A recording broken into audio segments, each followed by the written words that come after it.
Começa mais uma edição do JR 15 Minutos, o podcast da Record TV que aprofunda as notícias que mais mexem com a nossa vida. O Ministério Público Federal aceitou o pedido da Justiça italiana para que o ex-jogador Robinho cumpra pena no Brasil. Ele foi condenado a 9 anos de prisão por estupro coletivo de uma mulher albanesa numa boate na Itália em 2013. Agora, o Superior Tribunal de Justiça vai julgar se dá ou não procedência ao pedido. Quais são as próximas etapas do caso? O Robinho vai realmente cumprir pena no Brasil? Ele pode ainda recorrer da decisão? O 15 Minutos de hoje esclarece essas e outras dúvidas com a advogada e professora especializada em Direito Internacional da Universidade de São Paulo, doutora Maristela Basso.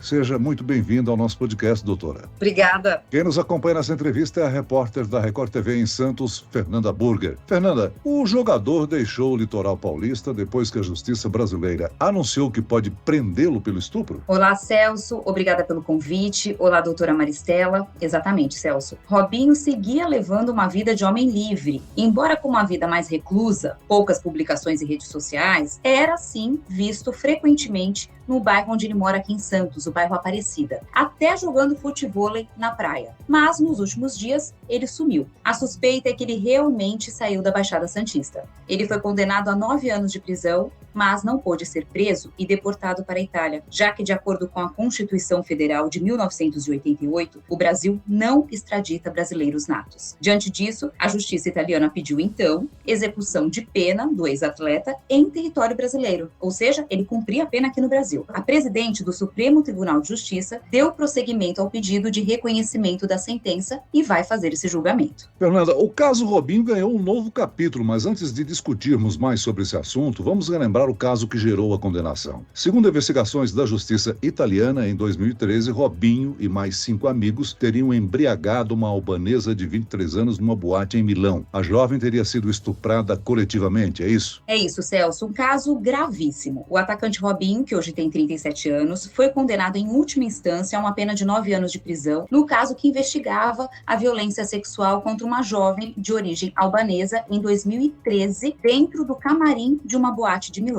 É uma acusação muito grave porque envolve também outros acusados, que são amigos de Robinho. Contra ele, hoje, existe um mandado de prisão internacional. A acusação utilizou áudio gravado a partir de uma escuta instalada no carro, que flagrou uma conversa entre Robinho e seus amigos, o que possibilitou confirmar a versão da vítima sobre o estupro coletivo. Celso. Doutora Maristela, condenado a 9 anos pelo crime de estupro, o ex-jogador tem a possibilidade de cumprir a pena aqui no Brasil. Como é que funciona esse processo de transferência de pena para um outro país? Isso acontece normalmente no exercício da advocacia, sobretudo da advocacia internacional, quando o réu, é condenado num determinado país e ele não está naquele país para cumprir a pena, voltou para o seu país de origem, para o seu país de domicílio principal e não está ali. Então, é a prática, da cooperação jurídica ou cooperação judicial internacional que aquele país onde ele deva cumprir a pena, aquele país, vai pedir para o país onde ele se encontra, deu seu domicílio, como eu disse, a sua nacionalidade, para que ele cumpra a pena, então, naquele país onde ele se encontra, perto da sua família,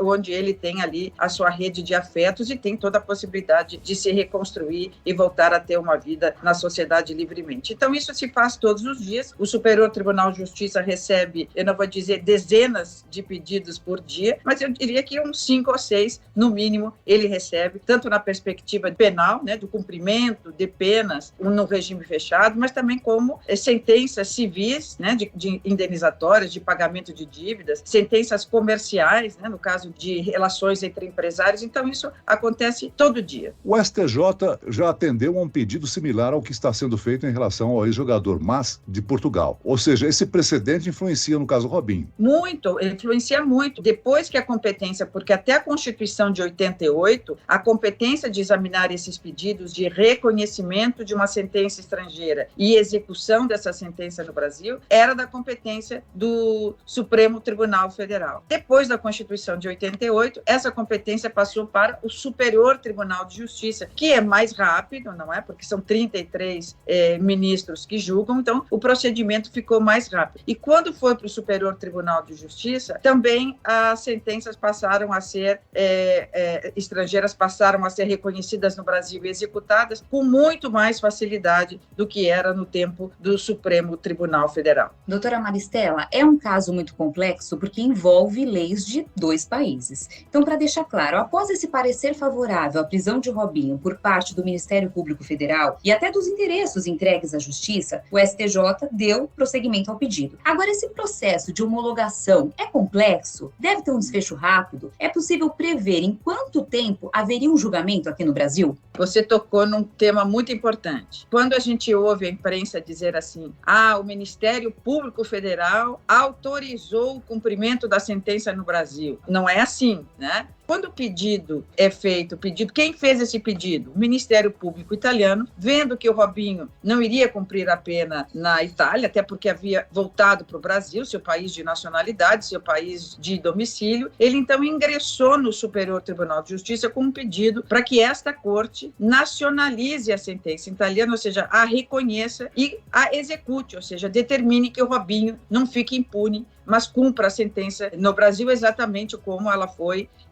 determinada na Itália. Nesse momento que o pedido dá entrada no Superior Tribunal de Justiça, ele dá entrada como? É por correio? Não, existe um protocolo e quando ele chega no protocolo do Superior Tribunal de Justiça, como está escrito lá, homologação de sentença estrangeira, vai para a mesa do presidente do Superior Tribunal de Justiça. A Fernanda mesmo relatou, foi para a mesa da presidente, porque é uma mulher, a presidente do Superior Tribunal de Justiça. Quando ela recebe, ela verifica se os documentos fundamentais estão ali, os documentos principais. Quais são esses documentos? São poucos. Primeiro, cópia da sentença proferida na Itália, traduzida por tradutor juramentado para o português e consularizada, ou seja, que tenha passado pelo consulado do Brasil na Itália para dizer que aquele documento é um documento, sim, correto, oficial do Poder Judiciário italiano. Então, a cópia da sentença traduzida. Segundo, que a presidente vai examinar, se não cabe mais nenhum recurso contra aquela sentença no país de origem, ou seja, na Itália. Vai verificar se o Robinho, o réu, foi citado, se defendeu naquele processo na Itália. A presidente examina aspectos apenas formais e manda imediatamente para o Ministério Público Federal. Nesse momento, o Ministério Público Federal reexamina essa documentação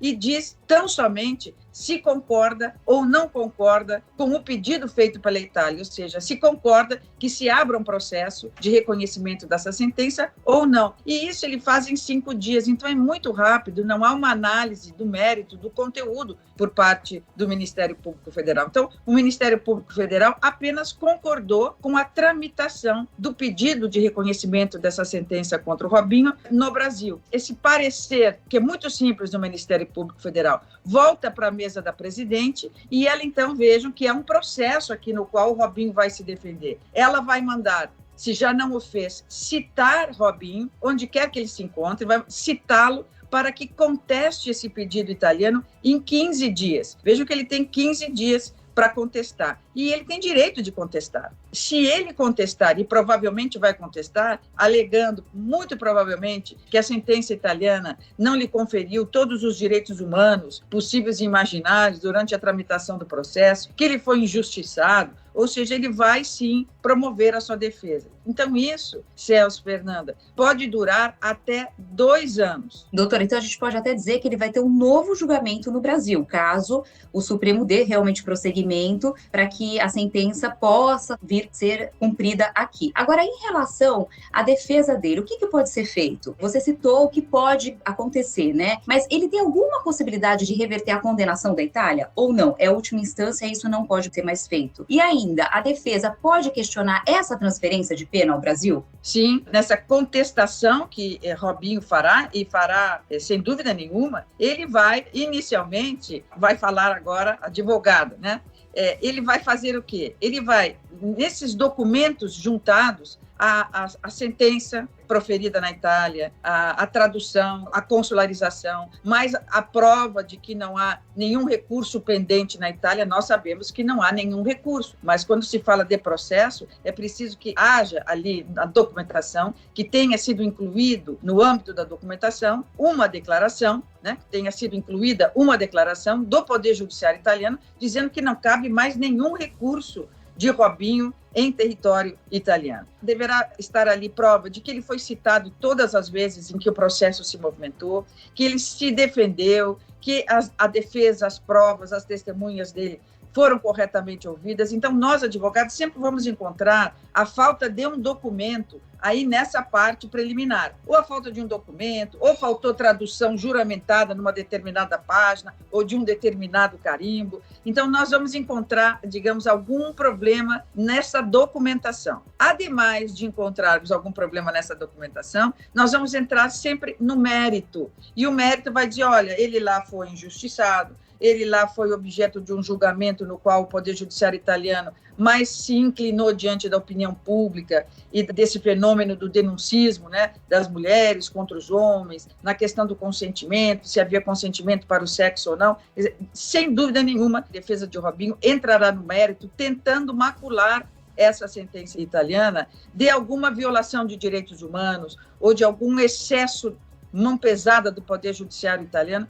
E quando isso acontece, o Superior Tribunal de Justiça acaba examinando, porque será que de fato não houve? Há provas juntadas agora no STJ de que ele foi injustiçado. Bom, isso tudo, na prática da advocacia, nós fazemos sem grandes dificuldades. E tudo isso obriga que o processo fique mais lento, que os ministros tenham que examinar mais papéis, e quando vá para a mesa do Procurador-Geral da República para análise final e um parecer final antes do julgamento, ele tenha muito mais trabalho, porque ele tem muito mais documentos para examinar e vai levar, no mínimo, 6 meses para proferir um parecer definitivo lá ao final do processo, antes que o Superior Tribunal de Justiça julgue.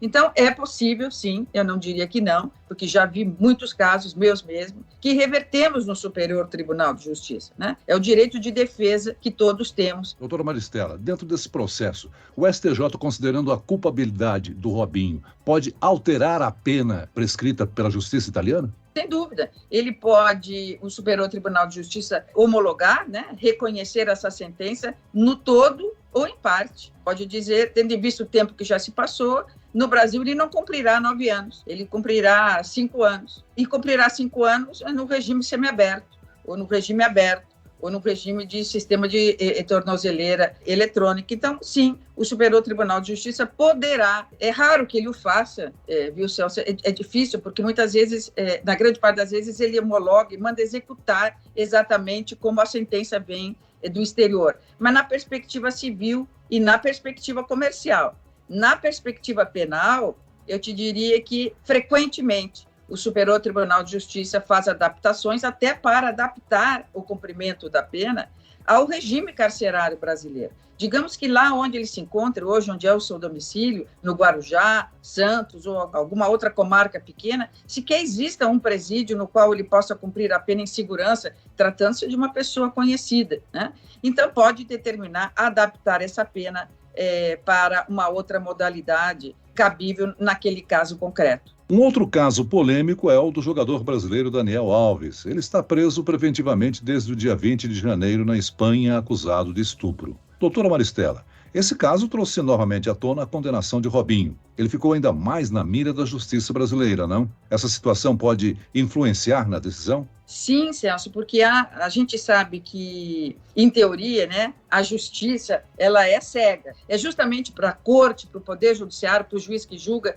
não se inclinar perante a opinião pública, perante aquela sensibilidade e moralidade médias, né, da comunidade. Então, quando aparece o caso do Alves, o que acontece? Parece que, de novo, reaviva essa onda do denuncismo, não é? Essa onda do houve o consentimento ou não houve o consentimento na hora do sexo, e aperta a situação do Robinho e de tantos outros investigados e réus que estão nessa situação. Não deveria, Celso, o Poder Judiciário, em nenhum lugar do mundo, julgar pelo que ele está vendo, mas ele tem que usar os outros sentidos, né? O ouvido, a percepção, a inteligência, e não simplesmente o que ele vê emergir da sociedade. Então, essa onda do denuncismo acabou chegando e chega no Poder Judiciário, infelizmente, porque ele deveria ser cego a essas movimentações, né? Muito bem, nós chegamos ao fim desta edição do 15 Minutos. Eu quero aqui agradecer a participação e as informações da advogada e professora especializada em Direito Internacional da Universidade de São Paulo,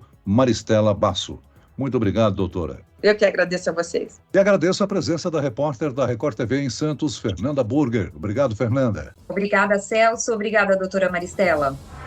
Esse podcast contou com a produção de David Bezerra e dos estagiários Fernando Russo, Lucas Brito e Cátia Brazão. Sonoplastia de Marcos Vinícius, coordenação de conteúdo, Edivaldo Nunes e Deni Almeida. Direção editorial, Tiago Contreira. Vice-presidente de jornalismo, Antônio Guerreiro. E eu, Celso Freitas, te aguardo no próximo episódio. Até amanhã.